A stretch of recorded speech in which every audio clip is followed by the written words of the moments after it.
Hey everyone! You guys have no idea what you're in for because Ascia and I actually have a bit of a history. Yes, we do. A good one. A very good one. We went to college together. So I think what year you graduated in 09? 09. And I graduated in 2011. So she was a few years older than me. Yes. Um, Don't you see all the gray hairs?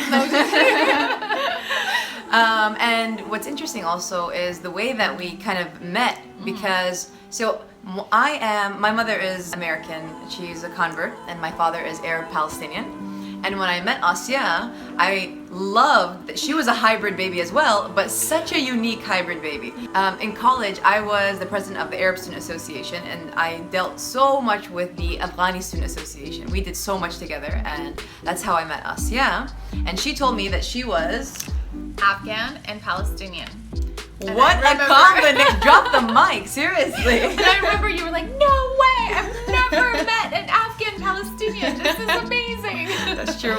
Yeah. This is true. It was pretty exciting. Yeah, so we went to college together, which was really awesome, and we kept in touch ever since. Yeah. And we've kind of really we've gone on different paths, right? Yeah. And I started PFH when I was at Mason. But what's interesting is that I never started PFH out of a love for fashion. I started it just because I wanted to help a lot of my friends and some of my peers that were struggling with just being visibly Muslim and just being, looking good while wearing the hijab.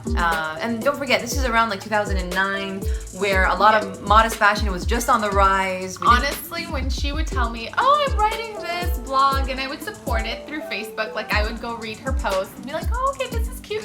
What is a blog? Who blogs? Because at that time, it wasn't that mainstream. It wasn't, something that many people did. Sure.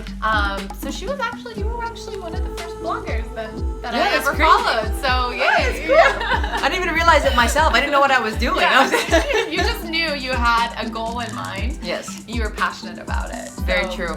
And then after that, I realized I'm like, oh my God, I actually really love fashion. Yeah. And I want to continue this. So initially, I wasn't trying to let it go viral or make it big or any of that. I really was just trying to let it be a platform where other Muslim women can come and get inspiration to, learn how to put together modest outfits that were still contemporary and fashionable.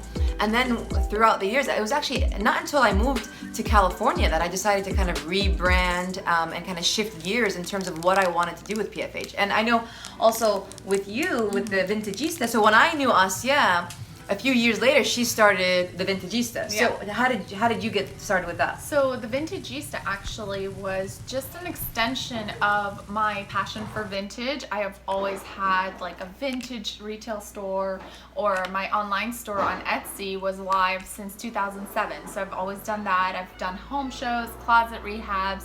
I've done tons of different things with vintage, and it's always been a passion. So the Ista actually was an extension of just my passion, my long-term passion. And when Instagram came around, it was the handle that I wanted for my account because it kind of spoke to who I was at the moment. And that's how it all started with the Ista. But as you all know, went through a very recent rebranding. That's another thing that we have in common. We both rebranded. So I kept PFH as an acronym. It used to be perfect for hijabis, and then I changed it to perfect for her because I wanted it to be more inclusive. I realized that kind of the audience that I was trying to reach was not just hijabi. You also had a slew of non-hijabi Muslim women that still love to be modest and fabulous. Exactly. Right? Yeah, and inspiration to me too.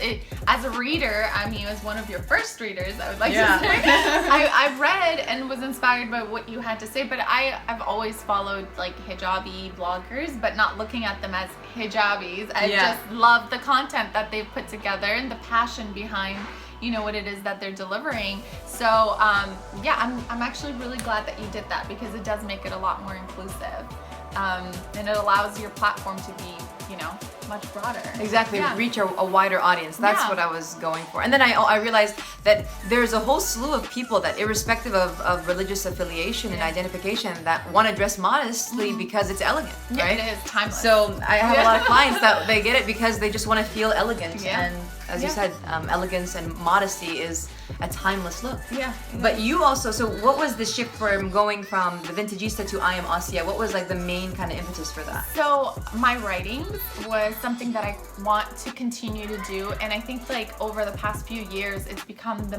main goal of what it is that I'm trying to do. My whole overall, you know, passion has become my writing, and I think I've always written ever since like middle school.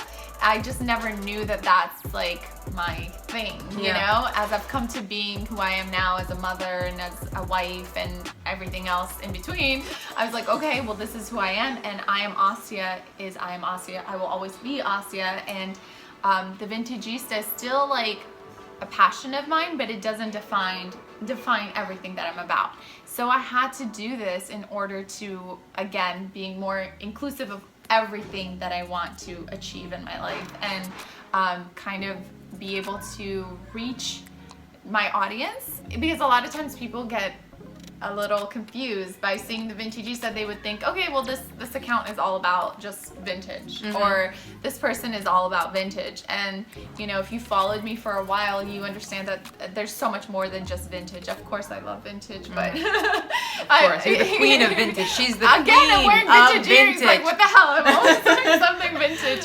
But you know, so I had to make that change in order to do a little bit more and achieve a little bit more than just the vintage aspect of it. So it was kind of holding my brand back. It was holding my account back in a way, or maybe in my mind it was holding me back. I know one of my favorite things, aside from the incredible fashion and everything that she offers, is the really inspirational kind of captions that she puts. So I mean, sweet. I always wonder, I'm like, how does she come up with that? Like honestly, like where does this come from? They're so deep, they're so insightful. Yeah. And she's so young, mashallah, and she's accomplished so much, and she's You're really gonna make able, me blush. No, seriously, she's really able You're to so speak to the sweet. heart, and her words are very heartfelt and very genuine. So where does it come from? My writing's honestly just life experience, you know. A lot of, I feel like ever since a young child, I've had many experiences that many adults are still like experiencing in their adult life. So I've just kind of, I have to, when I meditate and when I'm in my zone, it's a way of therapy, kind of going through everything, and it comes out through writing. So it helps me. Mashallah, Ascia is the mother of 2 kids, 2 beautiful children. My son, he's 4, he just turned 4, and my daughter just turned 1. So yeah, they're my son is a ball of energy. I'm sure you can hear him in the background. I know. That's him breaking the cars. Things. Yeah, he's just all over. He's a typical boy, mashallah. He's just and a sweetheart too. Mashallah. And my daughter, same thing. She's just like the sweetest little thing ever. Gentle soul, I call her. Yeah, alhamdulillah, it's like, you know, being a mother changes a lot of things in your life. You just, everything, your priorities, everything change. How on earth are you able to kind of really do I Am Ascia and put all of your energy and your time into keeping it going and coming up with the content and be a full-time mom? Yeah, I mean, first and foremost, it's motherhood. Like being a mom, being present, being with them, it's the #1 thing for me. And just as of like 2 months ago, I quit my full-time job. I worked at the United States Institute of Peace. I worked on different programs in Egypt, Afghanistan, all these different wonderful places. I loved what I did, but I wanted to be 100% present with my kids. And I knew that for me, the type of person I am, I also need to be involved in my passion. I need to have like an outlet for my creative side. And that's where, you know, I wanted to focus a little bit more on I Am Ascia. But managing it all, like, it takes a tribe. It literally takes a tribe. Having a supportive husband on board, him being committed to my vision as much as I'm committed to it. My mother, alhamdulillah, my sister-in-laws, my mother-in-law, like everybody has somehow, some way they're contributing to this train. And for me, it's just being like on top of everything ahead of time, you know, before like next month comes around, knowing where my dates, my appointments, my shoots, my everything is happening, and making sure like everything is getting situated with the right people. But She's how also about you? No, we need to ask you, Miss PhD and PFH. How do you do it all? I mean, that's amazing. I'd say that's definitely one of the main questions that I get is how I juggle. So I'm a full-time grad student. Mashallah, yeah. At the University of California, Riverside. I'm doing a PhD in religious studies. I'm a year and a half in. I have a long ways to go, but almost done my coursework, which I'm really happy about.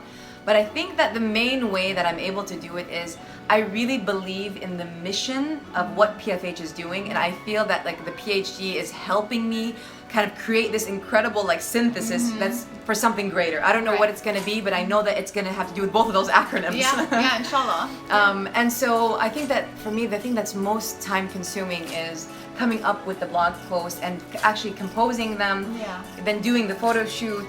And so I really have become very efficient with knowing how to get the shots, arrange it, do it in one hit, and then kind of schedule the post. So like you said, arranging things beforehand is really important as well.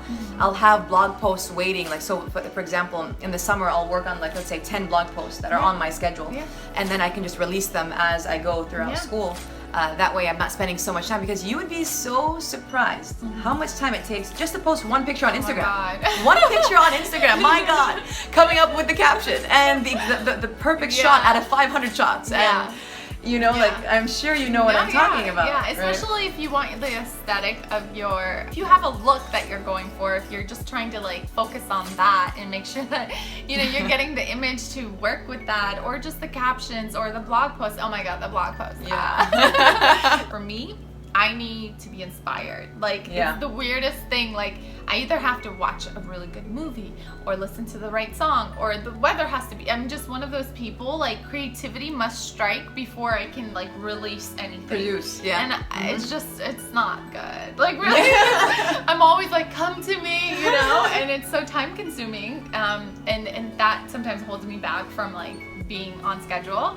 But the inspiration's got to be there. The inspiration has to be there. But when it hits, then I try to produce as much as I can, so then I can get it, you know, at least I'll have some content for a long period of time. But I will say, one of the main things that has helped me a lot is offering internships.